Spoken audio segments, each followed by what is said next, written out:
नमस्कार मंडळी, सगळ्यांना श्रावण सोमवार होते. संध्याकाळी मग मी उपवास सोडायला ठरवलं की राजमा बनवणार. कुकरला राजमा लावला, पण लक्षातूनच गेलं की त्याच्यामध्ये बटाटे ॲड करायचे. मग मम्मीला जोपर्यंत बटाटे आणूपर्यंत मग मी टोमॅटोची आणि कांद्याची पेस्ट करून घेतली. बटाटे आणल्यावरती साफ करून मस्त त्याची साल काढून घेतली आणि कुकरला लावले. व्हेजेस कट करून घेतल्या. मोबाईल चार्जिंगला लावला कारण खूप लो बॅटरी होत होती. आणि मग पीठ मळून ठेवलं होतं मी आणि इकडं राजमाच्या भाजीची पण तयारी करू लागले लगेच. सोबत पोळ्या करून घेतल्या कारण की भाजीची ग्रेव्ही तयार व्हायला टाईम होता.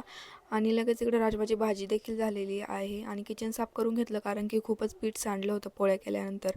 मग किचन आवरून घेतलं कारण की मला राडा बिलकुल आवडत नाही. नंतर जिरा राईस लावला कारण की राजमाला राईसशिवाय काहीच मज्जा नाही. मला तर त्याच्यात राजमासोबत राईसच आवडतो हमेशा. मग नंतर लगेच माझं काम आवरलं, तर स्वयंपाक झालं, तर भांडे बाकी होते पण म्हटलं आत्ता घासणार आहे. संध्याकाळी मंदिरात जाऊन आले वापस आणि हाताला गरम पट्टी बांधली होती रात्री ऋषीने कारण की खूप हात पेन करत होता माझा.